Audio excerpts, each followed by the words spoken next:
옆에 계신 분들에게 인사하겠습니다. 사랑합니다. 축복합니다. 네. 2022년 카타르 월드컵 때 우리나라는 1차전에서 우루과이와 0대0으로 비겼습니다. 가나를 반드시 이겨야 된다고 얘기했는데 가나한테는 2대1로 졌어요. 1패 1무 벼랑 끝에 섰습니다. 3차전의 상대는 세계 최강이라고 할 수 있는 포르투갈이었어요. 거의 이제 16강에 못 가고 예선 탈락할 그런 위기에 처했습니다. 그리고 포르투갈과 경기를 시작했는데 우리가 1대0으로 뒤졌어요. 이제 이 정도 되면 선수들이 이번 월드컵은 안 되겠다, 포기해야 되겠다, 이런 마음이 들 수도 있어요. 그런데 우리 선수들이 끝까지 포기하지 않고 정말 최선을 다해서 뛰었습니다. 그리고 후반전에 우리는 마지막 그 추가 시간에 2대1로 역전을 해서 포르투갈을 이겼어요. 그리고 이제 우루과이와 가나의 경기를 지켜보고 있었습니다. 결국에는 우리가 아슬아슬하게 1승 1무 1패로 16강에 갔어요. 근데 그때 태극기에 이런 글이 쓰여 있었어요. 뭐냐 하면 중요한 것은 꺾이지 않는 마음. 그 글이 쓰여 있었습니다. 1무 1패를 하고 강적 포르투갈을 만났을 때, 그리고 1대0으로 질 때 포기할 수밖에 없는, 포기할 수 있는 그런 상황이었는데 우리 선수들이 끝까지 포기하지 않고 뛰어서 역전을 시키고 16강에 갔어요. 그 글귀를 미리 준비했는지는 모르겠지만 어쨌든 월드컵 이후에 사람들의 마음속에 그래, 중요한 건 꺾이지 않는 마음이야, 끝까지 포기하지 않는, 아무리 힘든 과정이 있더라 하더라도 포기하지 않고 이겨내는, 그러면 반드시 승리할 수 있다는 그런 마음을 줬어요. 우리에게 있어서, 우리 인생에 있어서 가장 중요한 것은 바로 꺾이지 않는 마음입니다. 그래서 우리 옛날 말에 모든 것은 마음먹기 달렸다, 그렇게 얘기했어요. 링컨은 대부분의 사람들은 마음먹은 만큼 행복하다, 자기가 어떤 마음을 먹고 사는 에 따라서 행복할 수도 있고 불행할 수도 있다고 얘기하는 거예요.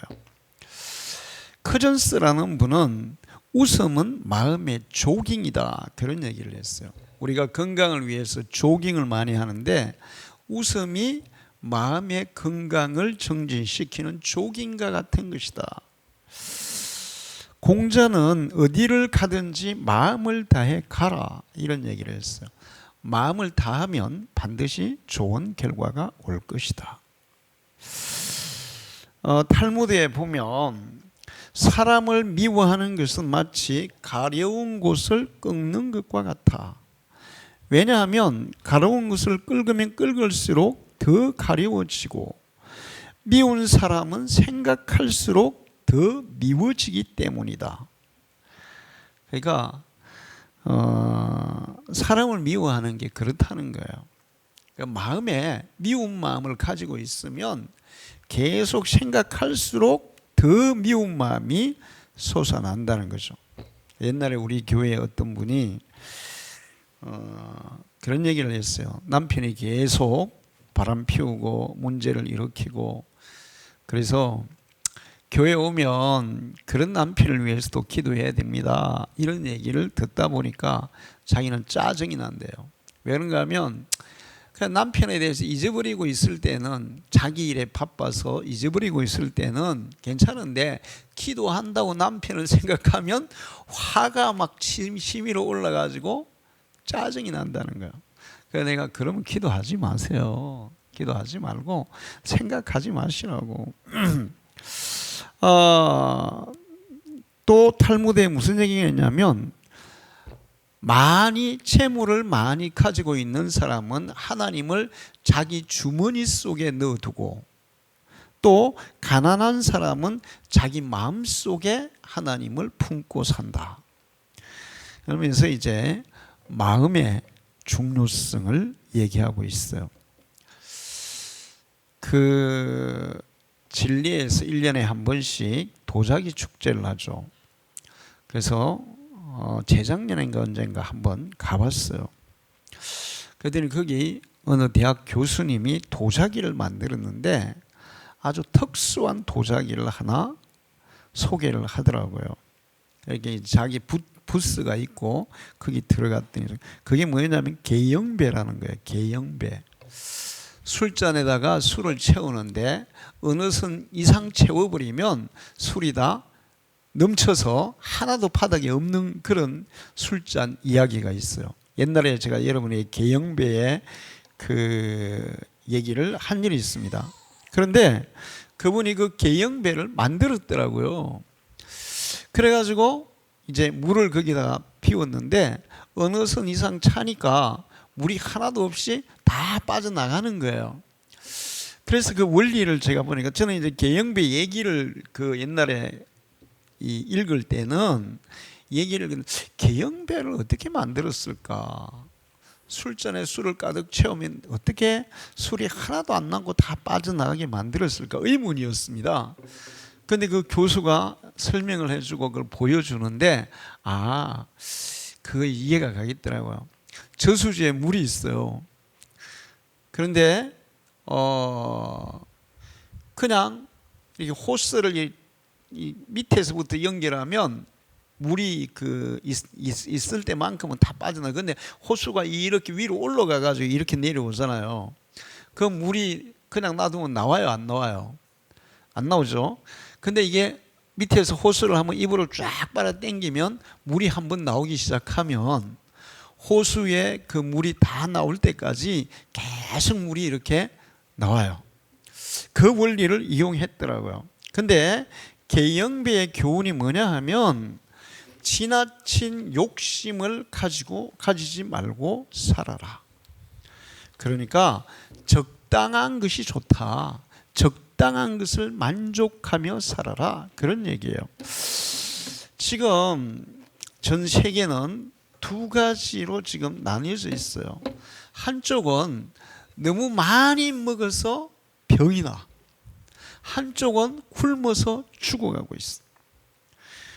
그러니까 건강에서 제일 중요한 것은 적당하게 먹는 거예요. 여러분, 그 과한 것은 모자라는 것만 못하다, 이런 얘기가 있죠. 그 얘기가 전부 다 뭐냐 하면 마음의 욕심과 관계되는 거예요.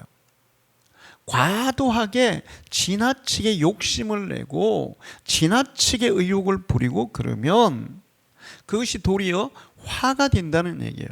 계영배도 지나치면 도리어 아무것도 남지 않는다는. 그래서 적당한 것을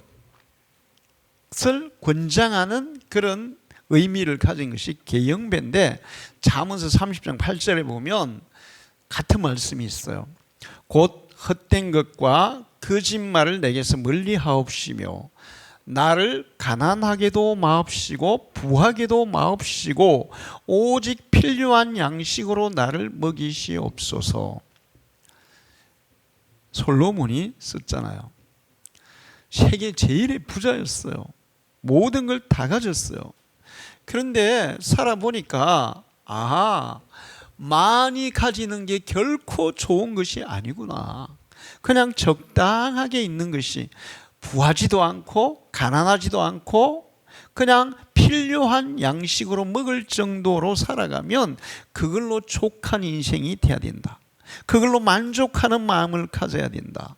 그거를 우리에게 가르쳐 주고 있습니다. 결과적으로 솔로몬은 너무 부유해서 하나님과 멀어지고 하나님의 말씀을 어기게 되는 것을 볼 수 있어요. 자, 이렇게 우리 삶에서 우리 자신에게서 가장 중요한 것이 마음이에요. 그런데 지금 우리가 살아가는 이 시대에 우리나라 사람들은 마음이 병들어 있는 사람이 너무 많습니다. 마음이 병들어 있는 사람이 너무 많아요. 허준 드라마를 보면 공빈이 병이 났어요. 근데 심장병이에요. 근데 심장 자체가 문제가 있는 게 아니라 마음에 문제가 있어. 마음병이죠. 그 마음병이 뭐냐 하면 여러 후궁들과의 그 경쟁. 자기가 아들을 둘라고 했지만 왕의 마음이 자꾸 인빈에게 막 자꾸 가는 거예요. 그러면서 마음에 병이 생겨. 그때 의사가 우리나라 역사의 최고의 의사 허준이었어요. 그런데 그 최고의 의사 허준이 이 공빈의 병을 못 고칩니다. 다른 병은 다 고치는데 마음의 병은 못 고쳐요. 그래서 공빈이 몇 살에 죽었냐면 23살에 죽었어요. 기가 막히죠? 최고의 의사 허준이 있었는데도 불구하고 23살에 마음의 병을 못 이기고 죽게 되는 것을 볼 수 있어요. 사실 마음의 병은 이 육신의 병보다 훨씬 고치기가 어렵습니다. 시간도 많이 걸려요. 그리고 마음이 병들면 육체도 병이 들어요. 만병의 근원은 뭡니까? 스트레스예요. 스트레스. 제가 어떤 분이 설교를 하는데 그런 얘기를 하더라고요. 자기는 가족을 위해서 희생하고 또 자기 인생을 살지 못하고 그냥 헌신적으로 희생적으로 살아온 그런 여자분들을 제일 싫어한다 이렇게 얘기하더라고요. 근데 거기 자기들이 그 수련장 이런 걸 하는데 거기에 암 환자들이 많이 온대. 50대의 그 암 환자 여자분들이 많이 온대. 그래서 하는 얘기가 그동안에 정말 내가 가족들을 위해 너무 희생하고 헌신적으로 그렇게 살아왔는데 결국 남은 것은 나한테 암밖에 없다고 막 그러면서 한탄한다는 거예요. 그러니까 마음을 계속 끓였다는 거죠. 그러면서 이제 암이 왔다는 거예요. 전혀 마음에 즐거움이 없이 즐기지를 못하고 스트레스 그냥 만땅으로 받아가지고 암이 왔다는 거예요. 잠언서에는 마음이 만병을 치료하는 약이 되기도 하고 병을 일으키는 독이 되기도 한다 그랬어요. 마음 먹기에 따라서 마음의 상태에 따라서 그것이 모든 병을 치료하는 보약이 되고 또 마음 상태에 따라서 병을 일으키는 원인이 된다. 잠언 17장 22절에 마음의 즐거움은 양약이라도 심령의 근심은 뼈를 마르게 하느니라. 마음에 따라서 병이 치유되기도 하고 마음에 따라서 병이 오기도 하고 그만큼 중요한 게 우리의 마음이라는 거죠. 그 마음이 도대체 뭐냐? 마음은 우리 내면에서 있는 성품, 감정, 의사, 의지 이 모든 것들을 다 포괄하는 것이 마음이다. 히브리어로 마음을 네이버라 그래요. 인간의 내부, 그러니까 이 육체의 외부 인간이 있으면 내면의 인간이 있다. 인간의 마음, 정신, 의지 그 모든 것들을 다 포함하는 것이 바로 마음이라는 거예요. 인간의 마음을 하트라 그러죠. 그 다음에 정신은 마인드라 그래요. 이해력은 언더스탠딩이라 그래요. 그리고 뭘 의지를 가는 will이라 그래요. 이 모든 것들을 다 포함하는 것이 바로 마음이라는 거죠. 정신과 감정과 의지와 그 모든 것들을 다 포함한 게 마음이다. 사람들이 감정적인 손상에 가는 경우가 있어요. 때로는 이 지성에 부족함이 있는 사람들도 있어요. 어떤 사람은 의지가 빈약한 사람들도 있어요. 근데 그 모든 것들을 다 통합하는 것이 바로 마음이라는 거예요. 그래서 이 마음에 따라서 우리의 행동이 결정되고 의지가 결정되고 감정이 결정되고 삶의 방향이 결정되고 모든 것들이 마음에 의해서 결정된다는 것입니다. 그렇게 중요한 게 마음이에요. 그런데 우리는 마음을 대수롭지 않게 생각하고 살아요. 요즘 우리나라 사람들 운동 많이 하죠. 제가 수영장에 가보면 진짜 막 너무 사람이 많아가지고 얼마 전에는 추첨을 했어요. 추첨. 너무 많아가지고 그렇게 운동 열심히 해. 뭐 걷는 사람도 많고 조깅하는 사람도 많고 헬스장도 막 차고 넘쳐요. 그렇게 운동을 많이 해. 그런데 정작 더 중요한 마음의 운동은 소홀히 해요. 마음에 별로 관심이 없어요. 우리나라 부모들은 아이들에게 이 공부하라는 얘기는 많이 합니다. 공부하는 것은 마음을 훈련하고 마음을 가꾸는 하고는 전혀 상관없는 거예요. 공부하는 것은 그냥 지식만, 그 지성만 이렇게 성장시키는 그게 공부예요. 그런데 부모들이 아이들의 마음이 지금 상해 있고 마음이 파괴돼 가고 있고 마음이 잘못돼 가고 있는데 거기에 대해서는 무관심하고 계속 공부하라. 요즘 우리나라에 사이코패스, 소시오패스 이런 사람들이 많죠. 그런 사람들은 전부 다 마음이 파괴된 사람들이에요. 그 마음이 파괴된 사람들이 지식이 많으면 더 강교한 사기꾼이 되고 맙니다. 마음이 병들어 있으면 가치관이 제대로 서질 않아요.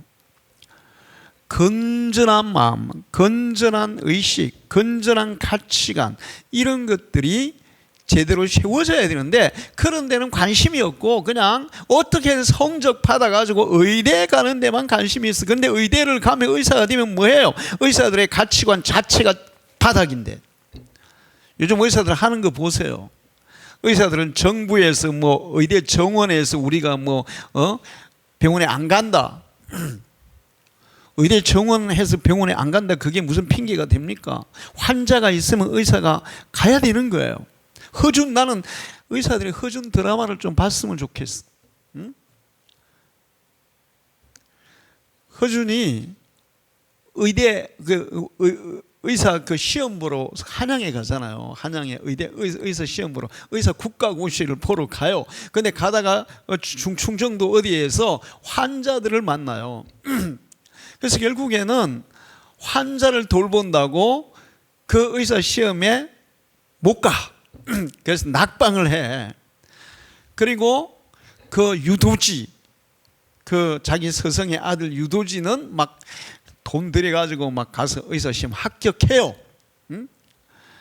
그 자기 아버지가 나중에 허준하고 아들한테 얘기합니다. 자기 아들한테 니는 그 의사 고시에 합격을 했지만 니는 허준한테 진 거야. 의원은 사람이 먼저고 치료가 먼저지 의사 그 합격하는 그게 먼저가 아니야. 제가 며칠 전에 유튜브에 이렇게 떴던데 손흥민 아버지 손흥정 씨가 손흥민을 어릴 때부터 교육하는 내용이 나왔어요. 뭐라고 교육하냐 하면 축구에서 승부보다 더 중요한 게 있어. 이기는 것보다 더 중요한 게 있어. 그건 사람이야. 네가 만약에 공을 몰고 가다가 결정적인 슛 찬스가 나와서 충분히 넣을 수 있는 상황이 됐다 하더라도 네 옆에서 상대방 선수가 쓰러지면 골을 넣지 말고 밖으로 차내야 된다. 이게 사실 쉬운 일이 아니죠. 승리보다 중요한 게 사람이라는 거예요. 그렇게 교육시켰다는 거예요. 제가 그래서 생각해 봤어요. 허준이 그렇게 환자들을 돌본다고 의사 시험에도 못 가고 그래서 늦어져요. 그러나 결국에는 최정상에 누가 올라갑니까? 허준이 올라갑니다. 바른 생각과 바른 정신, 의사면 의사다운 정신을 가지고 의료 행위를 하는 사람이 최정상에 올라가는 거예요. 손흥민 선수가 어떻게 세계 최정상의 선수가 됐냐? 그런 정신으로 축구를 하기 때문에 정상이 됐어요. 그러면서 손흥민 씨가 이렇게 얘기했어요. 자기가 보니까 또 포르투갈의 어떤 축구 선수, 세계인의 축구 선수 얘기했는데, 세계적인 탑 클래스의 선수들은 전부 다 인성이 됐더라. 우리나라에도 제가 보면 인성이 들던 축구 선수들이 있었어요. 굉장히 재능이 있었어요. 근데 인성이 안 되니까 결국에는 중간에 다 떨어지더라고요. 의사가 의사다운 마음, 의사다운 정신을 가지고 의사가 되는 것이 중요하지, 성적만 올라가서 의사 자격증만 따니까 이런 사태가 일어나는 겁니다. 정치하는 사람도 마찬가지예요. 정말 정치를 할 때 이게 국민을 위한 건지 나라를 위한 건지 그거를 먼저 생각하고, 정말 나라를 위하고 국민을 위한 것이면 자기가 희생되더라도 자기의 자리를 버리더라도 그 일을 해야 되는데, 오로지 자기 자리, 자기 입지, 자기 위치, 자기 명예, 국민은 생각도 안 해요. 이거는 정치가들의 마음이 잘못됐기 때문에 그래요. 우리나라 사람들은 정치, 그 다음에 의사뿐만 아니에요. 기업하는 사람도 마찬가지고. 우리 젊은이들은 어때요? 젊은이들의 마음이 썩어 있어요. 정신 자체가 썩어 있어요. 진짜 돈을 많이 벌기 위해서 일하는 게 아니에요. 정말 일의 가치는 땀 흘릴 때, 그 땀 흘려서 어떤 것을 이룰 때 거기에서 성취감, 거기에서 자존감, 거기에 자부심을 느끼는 게 우선인 거예요. 그렇게 살면 돈은 따라올 줄 믿습니다. 할렐루야. 의사들이 의사답게 살면 돈은 따라오는 거예요. 허준이 그냥 의사로서 진짜 환자 우선으로, 진짜 온전히 환자 우선으로 살잖아요. 근데 전에 허준 드라마 옛날에 그런 거 있었어요. 허준이 대구에서 이제 의 과정을 밟잖아요. 그런데 허준 소문이 나가지고 자기 이제 집에 퇴근을 하면 집으로 환자들이 찾아오는 거예요. 그런데 국가의 월급을 받는 의사가, 한의사가 그렇게 집으로 찾아오는 환자를 봐주면 안 되는 거예요, 법적으로. 근데 뭐 너무 그냥 그 사람들은 병원 그 한의사 찾아갈 돈도 없고, 그러니까 허준호한테 막 매달리는 거야. 그래서 그냥 공짜로 치료해 줘요. 공짜로 치료해 줘요. 그런데 그게 이제 발각이 돼 가지고 허준이 벌을 받아요. 벌을 받는데 1000번을 뭐 왔다 갔다 하면서 무슨 얘기를 하는 거야. 그 구호를 얘기하는 거예요. 근데 보통 그 벌을 받으면 한 200번 하면 다 그냥 포기하고 500번 하면 그냥 쓰러져. 그래서 허준은 1000번을 해냅니다. 근데 왜 그걸 해내냐 하면 지금 이 국가에 사는 이 정책이 잘못된 거다. 응? 아니 국가에서 월급을 받지만 정말 병원에 갈 돈도 없고, 또 가도 사람들이 너무 많아가지고 치료도 못 받고, 그러는 사람들이 퇴근하고 와가지고 도와달라 그러는데 그 사람들까지도 외면한다면 이건 국가 정책이 잘못된 거야. 그러면서 1000번을 합니다. 그리고 쓰러져요. 그랬더니 의가 앞으로 의사들이 돈을 안 받는다면 집에서도 치료하는 것을 허락해요. 응? 이게 바른 정신을 가진, 결과적으로 바른 마음을 가지고 바른 생각을 가지고 바른 가치관을 가지고 그것을 따라서 살아가는 사람이 결국에는 최후의 승리자가 될 줄 믿습니다. 정치도 그렇고 기업도 그렇고 의사도 그렇고 모든 게 다 그래요. 모든 게 마음이 중요한 거예요. 성경에는 마음을 어떻게 하는가에 따라서 인생의 결과가 달라지는 얘기들이 많이 있어요. 마음을 잘못 먹어서 마음을 완악하게 하고 강팍하게 하고 자기 중심적으로 가져서 자기 자신과 국민들 전체를 공경에 빠뜨린 왕이 있습니다. 출애굽기 7장 13절을 보면 그러나 바로의 마음이 완악하여 그들의 말을 듣지 아니하니 여호와의 말씀과 같더라. 사무엘상 6장 6절에 애굽인과 바로가 그들을 마음을 완악하게 한 것 같이 어찌하여 너희가 마음을 완악하게 하겠느냐. 바로의 마음이 강팍하고 완악했어요. 결과적으로 그 강팍하고 완악한 마음 때문에 애굽에는 10가지 재앙이 내리고 나중에는 애굽의 모든 장자들이 다 죽고, 그리고 마지막에 그 끝까지 완악한 마음을 그걸 포기하지 못해가지고 출애굽한 이스라엘 백성들을 따라가다가 홍해에서 군인들이 다 빠져 죽어버립니다. 이 완악한 마음, 강팍한 마음, 그게 얼마나 무서운 결과를 가져오는지 볼 수 있어요. 지금 전 세계에도 지금 현재 우리 현실에서도 마음이 완악하고 강팍한 인간들이 많이, 대표적인 사람이 러시아의 푸틴이에요. 지금 러시아의 군인들이 얼마나 많이 죽어가고 있어요. 그리고 우크라이나 얼마나 많은 사람이 죽어가고, 그 다음에 나라를 떠나서 지금 그 난민이 돼가지고 정말 열악한 환경을 살아가는 사람이 얼마나 많아요. 인류애라고는 눈꼽만큼도 없어요. 인류애라고는 오로지 그 푸틴의 야욕, 욕심, 그거를 채우는 데면 혈안이 돼 있어요. 푸틴만 그렇습니까? 북한도 마찬가지죠. 김정은이 자기 야욕으로 가득 차 있지 정말 국민을 위한 그런 삶을 살지 않습니다. 세계적인 독재자들이 다 그래요. 미얀마의 그 쿠데타를 일으킨 군대 사령관, 전 세계에 그런 인간들이 얼마나 많은지 몰라요. 마음이 강팍하면 결과적으로 세계 역사를 보세요. 마음이 강팍했던 사람들이 마지막 결과가 얼마나 처참하게 끝났는지.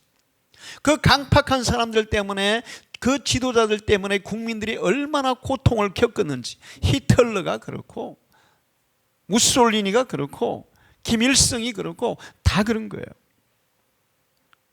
그런가 하면 마음을 온유하게 가져서 복을 받은 사람이 있어요. 대표적인 사람이 바로 이삭이죠. 이삭이 블레셋 지역에서 같이 얹혀 살았습니다. 근데 이삭이 하나님의 복을 받아 잘 되는 거 보니까 시기 질투해가지고 이삭이 우물 파면 다 빼앗고, 이삭이 막 농사 지으면 또 다 쫓아내고, 계속 그렇게. 그런데 이삭은 한 번도 싸우지 않아요. 항상 부드럽고 온유한 마음으로 상대방을 대했어요. 그냥 빼앗으면 그래 가서라, 그냥 네가 서라. 그 우리는 뭐 딴 데 가서 파면 되지. 성경에 예수님이 온유한 자는 복이 있나니 무엇을 얻게 된다? 온유한 자는 무엇을 얻는다 그랬어요? 땅을 기업으로 얻을 것이요. 결과적으로 그렇게 살았던 이삭이 나중에는 그 후손들이 가나안 땅을 다 차지한 줄 믿습니다. 그리고 아비멜렉과 그 장군 비골이 마지막에 이삭의 앞에 와서 무릎을 꿇고 잘못을 빌어요.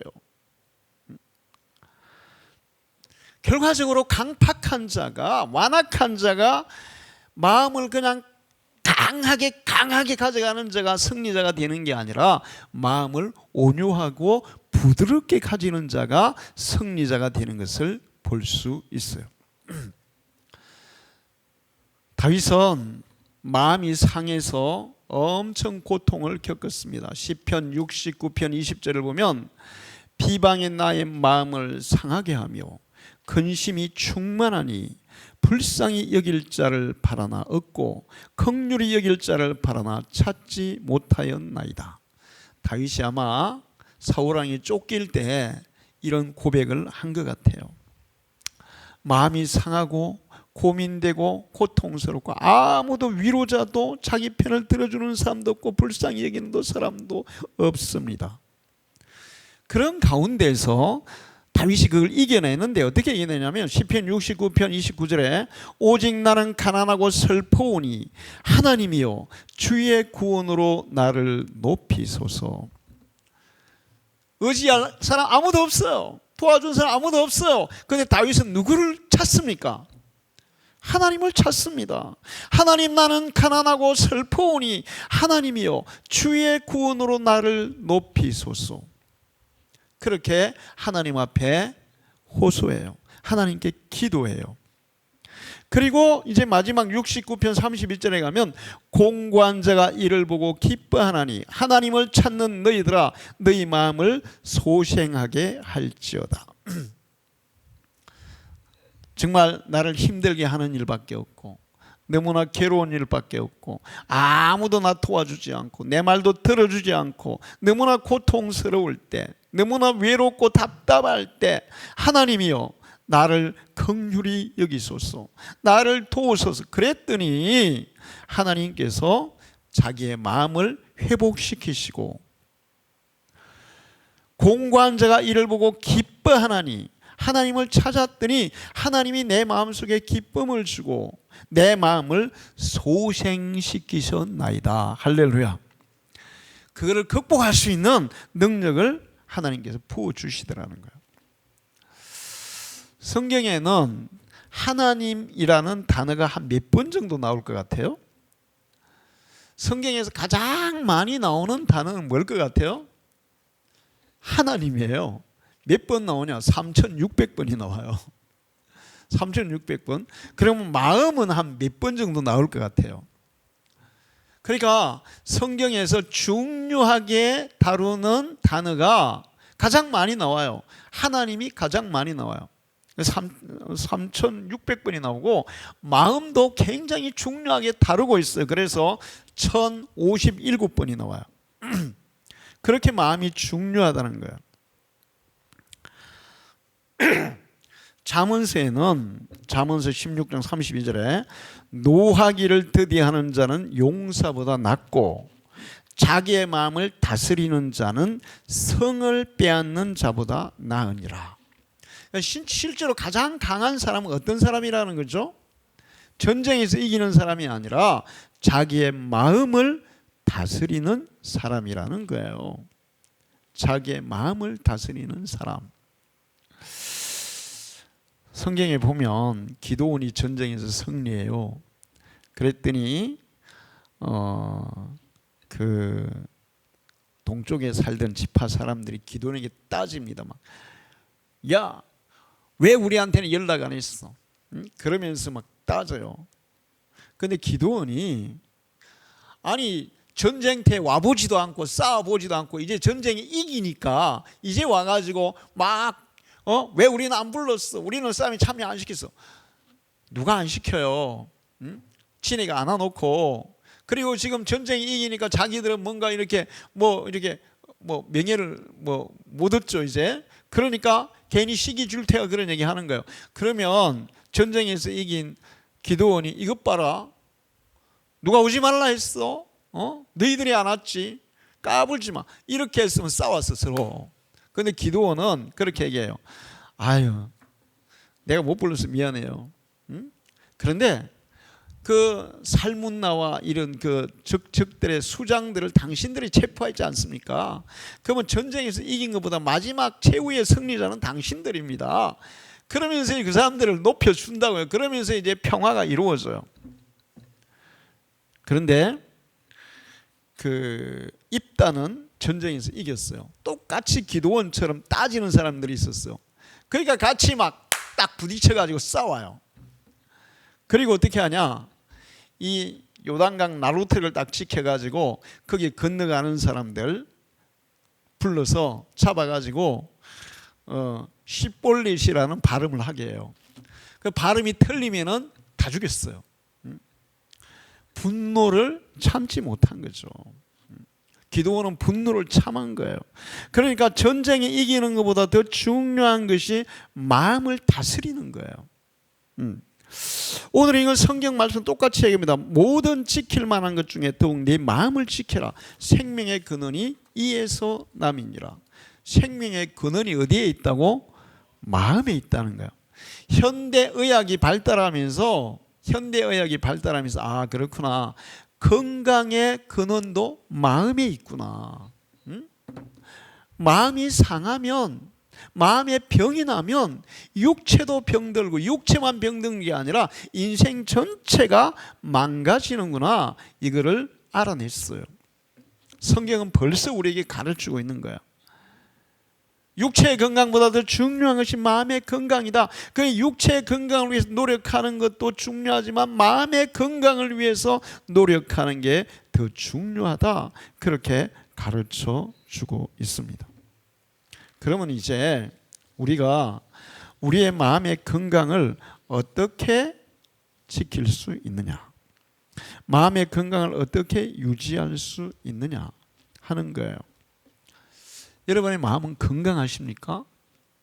여러분의 마음에 평안이 있다면, 여러분의 마음에 감사가 있다면, 여러분의 마음에 기쁨이 있다면, 여러분의 마음에 하려고 하는 의욕이 있다면, 여러분 자신에 대해서 자존감이 있다면 그 사람은 건강한 마음의 소유자인 줄로 믿습니다. 성인아이라는 말이 있어요. 몸은 어른인데, 나이도 어른인데 마음은 아기 같아. 근데 제가 상대하기 가장 정말 같이 하기 가장 어려운 사람이 뭐냐 하면, 어떤 사람이냐 하면 어린아이의 마음을 가진 사람이에요. 어린아이의 마음. 어린아이들은 어떠세요? 쉽게 삐지죠. 쉽게 삐져요. 아유, 우리 세령이가 요즘 낯을 슬슬 가리기 시작했어요. 처음에는 누가 안아도 막 방긋 이게 막 웃더만은 오늘 제가 이렇게 쳐다보니까 처음에는 웃다가 갑자기 삐 입이 돌아가면서 우는 거야. 이게 아이들 마음이 그런 거예요. 조석지변이야. 그냥 순간순간 막 이 요동을 쳐. 그래서 몸은 어른인데, 나이도 어른인데 어린아이의 마음을 가지고 있는 사람들은 정말 상대하기가 힘들어요. 그래서 나이만 먹는 게 아니라 몸만 어른이 되는 게 아니라 마음도 어른스럽게 가꾸어져야 될 줄 믿습니다. 자, 그럼 우리가 어떻게 하면 우리 마음을 정말 잘 다스리고 관리하고 가꿀 수 있겠느냐 하는 거예요. 오늘 성경 말씀을 보면 20절에 내 아들아 내 말에 주의하며 내가 말하는 것에 네 귀를 기울이라. 그것을 내 눈에서 떠나지 말게 하며 내 마음속에 새기라. 그것은 얻는 자에게 생명이 되며 그의 온 육체에 건강이 됨이니라. 그러면서 이제 지킬 만한 것보다 마음을 지키라고 얘기해요. 그 마음을 지키는, 마음을 가꾸는, 마음을 단련하는 가장 첫 번째 방법이 뭐냐?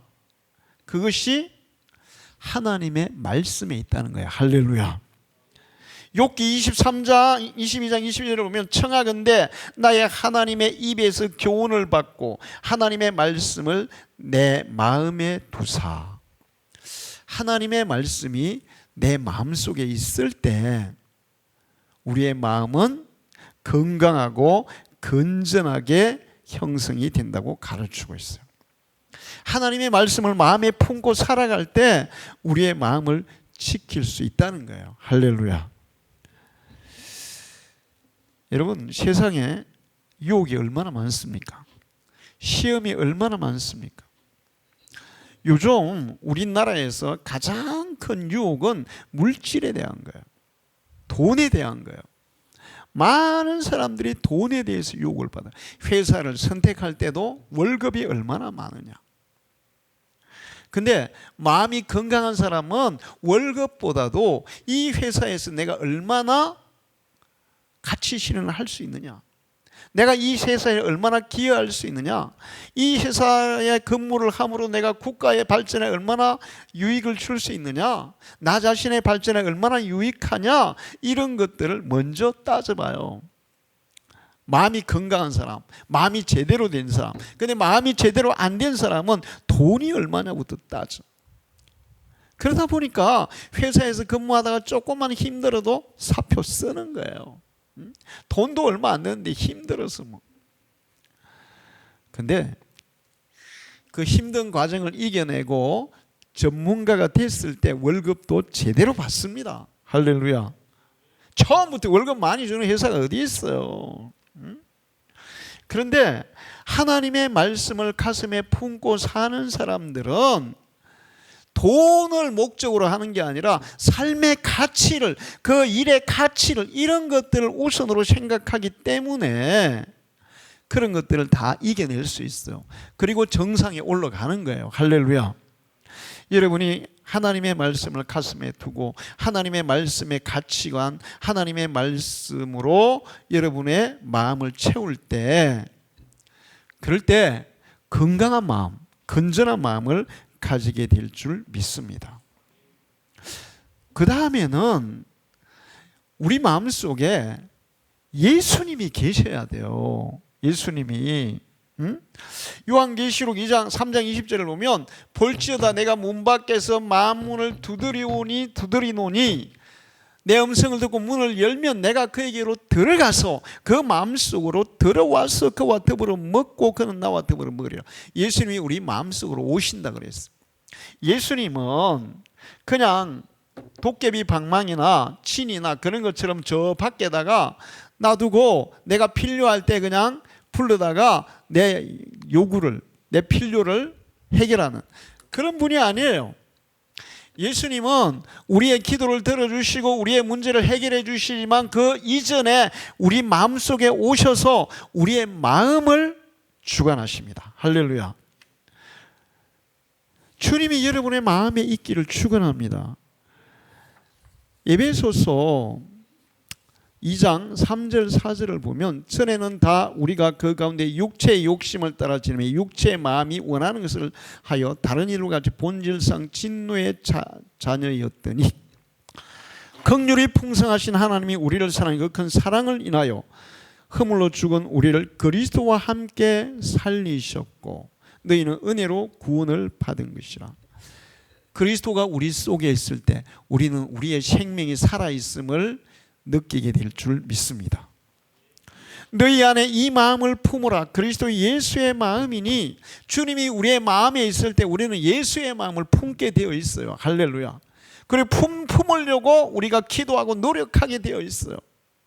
그래서 우리가 마음이 잘못되고 우리의 행동이 잘못되면 주님 앞에 회개하고 주님 내가 또 오늘 이렇게 마음을 먹었습니다. 예수 안 믿는 사람은 마음 먹으니 회개 안 해요. 행동으로 드러난 거는 뭐 뉘우칠지 모르지만 그 예수 믿는 사람은 행동으로 안 해도 마음속에 나쁜 생각, 마음속에 잘못된 마음을 품으면 주님 내가 이런 마음을 품었으니 하나님 내 마음을 고쳐주시옵소서. 그러면서 마음을 먼저 고쳐나가는 거예요. 할렐루야.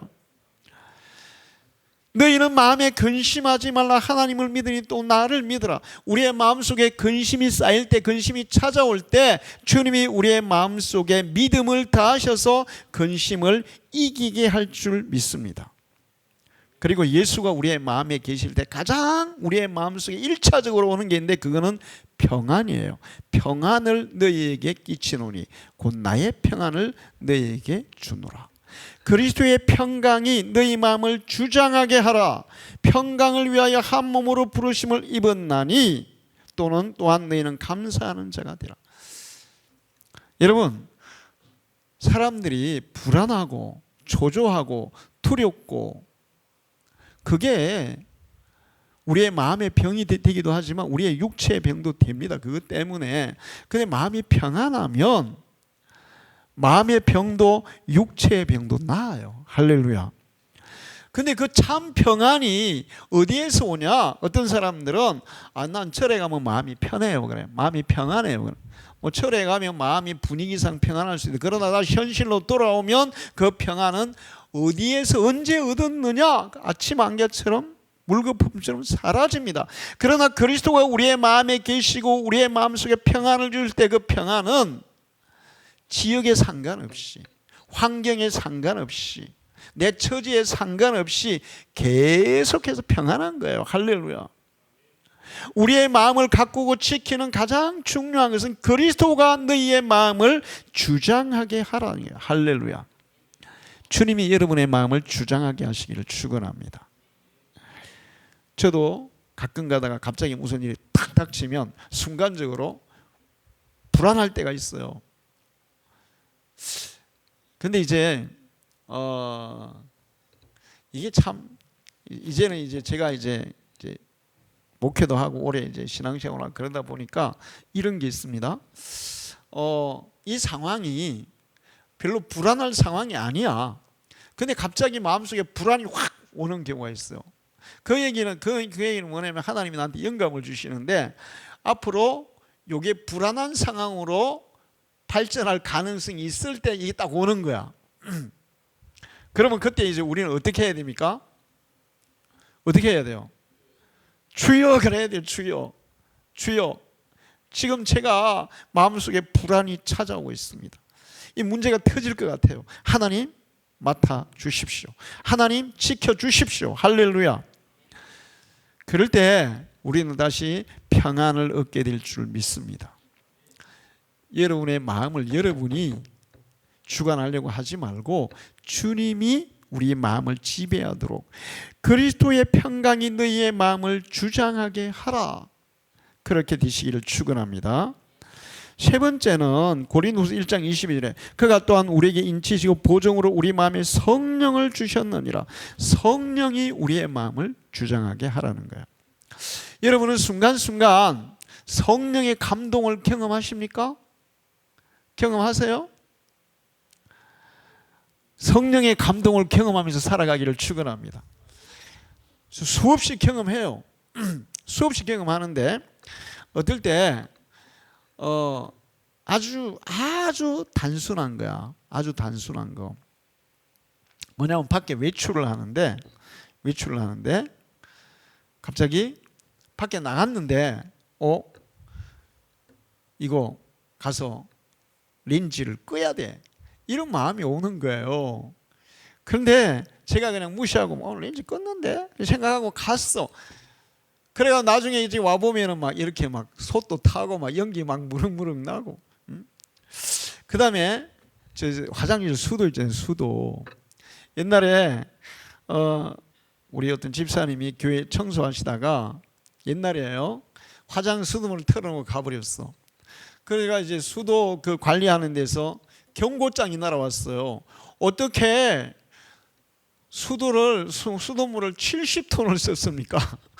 혹시 고장난 거 아니냐고 막 이렇게. 고장난 게 아니라 그때 이걸 하루 종일 막 24시간 틀려 있어. 우리 수도가 엄청 세잖아요. 물이 엄청 많이 나오는 거야. 그래서 가끔 가다가 제가 화장실에 한 번씩 들어가 보거든요. 어떨 때는 이게 변기를 눌렀는데 수돗물이 또 이게 안 막혀가지고 계속 흘러나갈 때도 있고. 근데 하루는 있잖아요.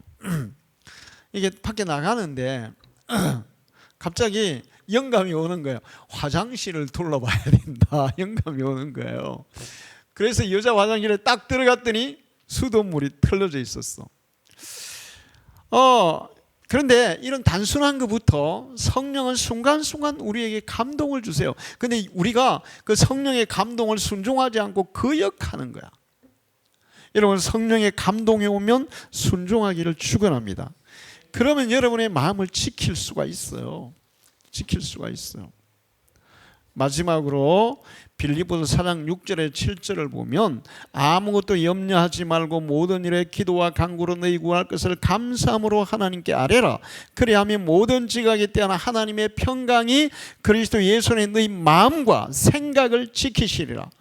우리의 마음과 생각을 지키는 가장 중요한 도구 중에 하나가 기도라는 거예요. 할렐루야.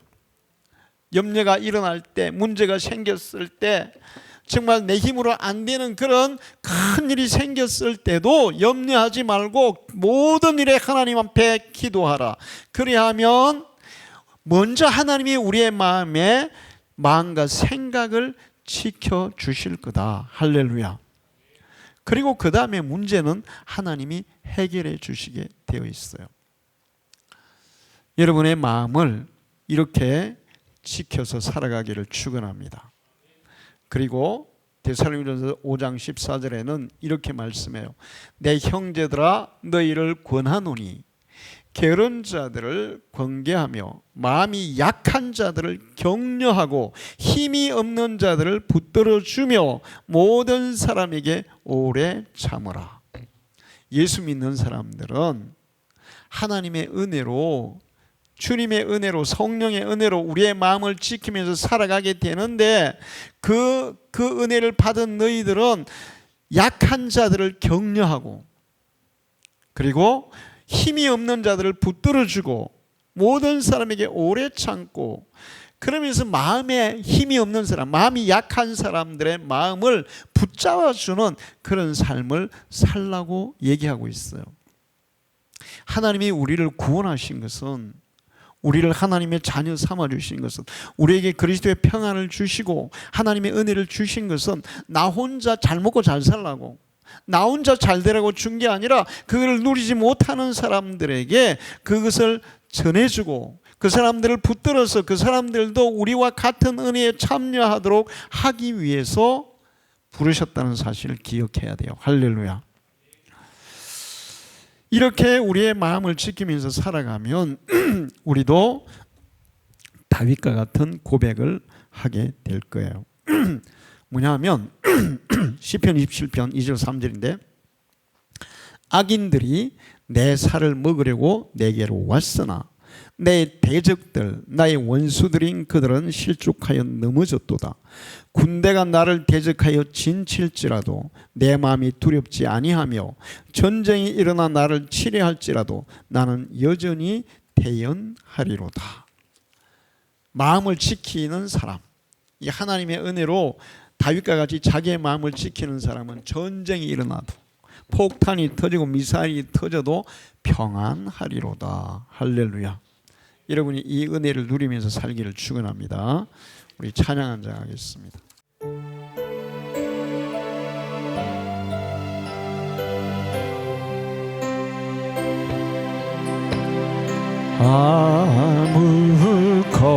아무것도 두려워 말라. 주 나의 하나님이 지켜주시니 놀라지 마라, 겁내지 마라. 주님 나를 지켜주시네.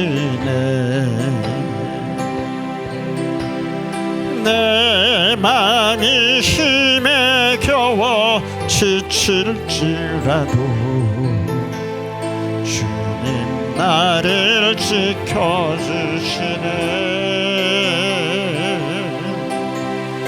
세상의 험한 풍파 몰아칠 때도 주님 나를 지켜주시네. 주님은 나의 산성, 주님은 나의 요새, 주님은 나의 소망,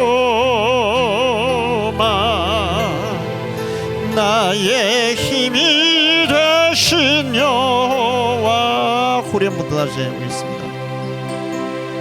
세상에 험한 풍파 몰아칠 때도 주님 나를 지켜주시네.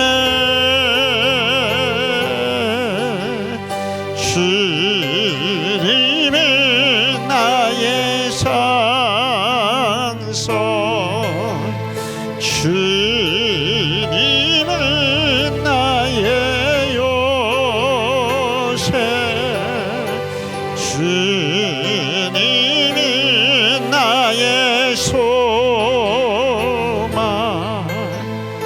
나의 힘이 되신 여호와. 기도하겠습니다. 하나님 아버지, 오늘도 저희들을 주의 제단에 부르시고 예배하게 하시며 귀한 말씀 주셔서 감사합니다. 우리의 마음이 얼마나 중요한지 가르쳐 주시고 마음을 지키는 것이 가장 소중하며 또 마음을 지키는 것이 가장 강한 것이며 우리의 마음이 양약이 되기도 하고 독약이 되기도 한다는 사실을 가르쳐 주셨습니다. 하나님 아버지, 우리의 마음을 지키며 다스리는 저희들 되기를 원합니다.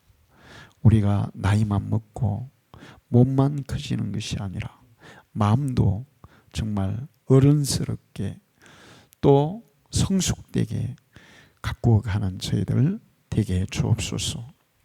우리의 마음을 지키는 것은 하나님의 말씀이고 예수 그리스도가 우리의 마음을 주장하시고 성령이 우리의 마음에 감동하시고 또 하나님 앞에 기도하며 간구할 때 주님은 우리의 마음을 지키신다고 약속해 주셨습니다. 이 말씀을 가슴에 새기고 실천하여 정말 하나님의 평강을 가지고 하나님이 주시는 담대함을 가지고 또 어떠한 상황 가운데서도 포기하지 않고 희망을 가지고 도전할 수 있는 믿음의 사람들이 되게 해 주시옵소서. 예수님의 이름으로 기도하옵나이다. 아멘.